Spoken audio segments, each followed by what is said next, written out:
episode 7, Bonus Eaters. I'm not just saying this, that was one of the best episodes of television I have ever seen in my life. God bless you. Even if you're just saying it, I'm going to believe Yeah, it. it was so good. So I want to hear about what was it like writing that episode? Because it's basically one location, 3 characters. Yeah. And it's a huge emotional punch.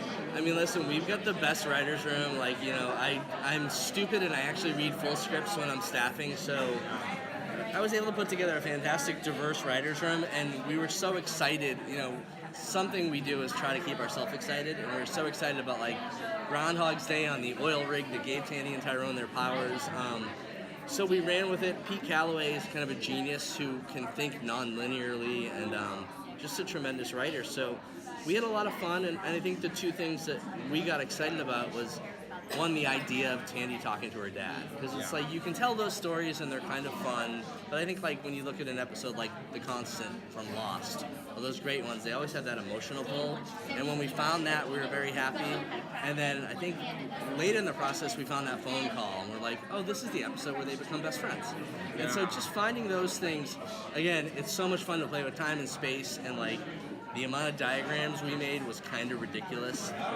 And then just lucking out and finding a great director in Paul Edwards, who had actually directed training videos on oil rigs. Yeah. And we're just like, okay, Paul, you're doing this. It just all came together, and it's just so nice to hear things like that, because like we try to just like crack the bat and hit the ball as hard as we can with every hour.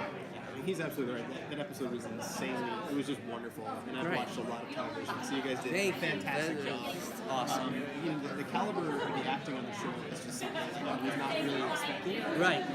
And I've just been really drawn in. So what is it like kind of pushing the limits of these actors? Because I feel like as the series has been moving on, it's just getting more and more deep and more rich. Yeah, I mean, honestly, I think it's kind of a dialogue that writers have with actors, where you see that once you get into episode 4, you see they're so talented, and then you're thinking, can I write this scene? Can they pull that off?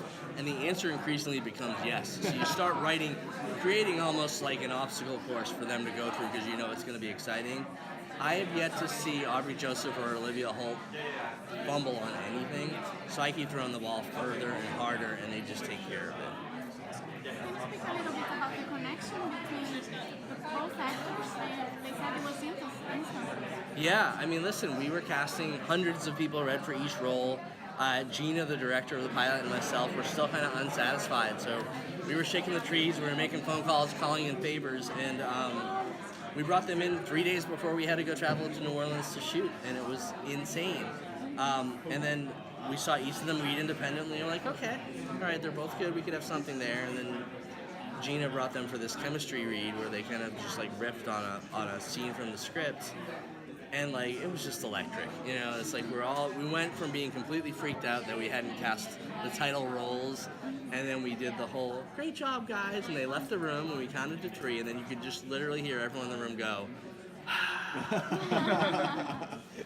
and it's just, I'm glad we held out. I'm glad we were kind of perfectionists, because we've got close to perfection with those two. That's awesome. You have one? Go ahead. Do you have any influence from other Marvel TV shows to do CLOAK Dagger? Yeah, you know what? Like I worked on the first season of Daredevil before I got pulled away to do my other show, Underground. I think, you know, working on probably one of the first grittier TV shows was fun. Drew Goddard's great. Steve DeKnight's fantastic. Marco Ramirez, who came to run the show. All just really talented writers, and I think it was always about character. And so, like, the Marvel stuff is interesting, costumes are interesting, but coming from a place, you know, telling the story of a blind lawyer, telling the story of Wilson Fisk, where you kind of agree with him when he bashes a man's head with a car door, it just is always reminding you that it's all about character. This is sort of a broad question, so I apologize, but where, like, this show has so many possibilities and so much crossover potential, and I know there's a lot you can't comment on, but what would you, just as a fan, what would you like to see? Where would you like to see these characters going? Who would you like to see them interact with? I just want to start by saying my opinions do not represent the Marvel Corporation, the Disney Corporation, Sony, blah, blah, blah, blah, blah. Listen, they came up in Spider-Man, and I think particularly looking at Tom Holland and what he's doing is like, my absolute dream, if I had to sell my house and bribe somebody, would be for them to show up at the beginning of like the third or fourth Spider-Man movie. I think it'd be fun, even just for 2 seconds and then go away. But listen, I think that's the fun of Marvel, and particularly the fun of Cloak and Dagger is, you know, in the comics they show up wherever they want. You're just like, oh, now they're X-Men, now they're in Spider-Man, now they're hanging out with the Avengers. Oh yeah, hi Cloak and Dazzler. I mean, it's fantastic. It's you know, the Runaways, obviously, like, I love what Josh and Stephanie do. I think those kids are really sweet. It would be so much fun, and I feel like we might be in the right orbit to try to pull that off someday. Thank you. Thank you. all.